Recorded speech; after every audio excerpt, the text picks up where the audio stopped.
గురు పౌర్ణమి చాలా విశిష్టమైనటువంటి రోజు. మనకి సనాతన ధర్మంలో గురువు లేని విద్య గుడ్డి విద్య. గురువు లేకపోతే అసలు ఆ జీవితానికి పరిపూర్ణత సిద్ధించదు. గురుర్బ్రహ్మ గురుర్విష్ణు గురుర్దేవో మహేశ్వర గురు సాక్షాత్ పరబ్రహ్మ తస్మై శ్రీ గురవై నమః అని నమస్కారం చేస్తాం.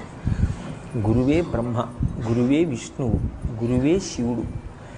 ముగ్గురు మూర్తుల స్వరూపమైనటువంటి ఆ పరబ్రహ్మస్వరూపుడైనటువంటి గురువుకు నమస్కరించుచున్నాను. అసలు యథార్థం మాట్లాడితే ప్రథమ నమస్కారం గణపతికి. గణపతికి నమస్కారం కన్నా కూడా ప్రథమ నమస్కారం గురువుగారికి. అసలు గురోచ్ఛిష్టమే జీవితం.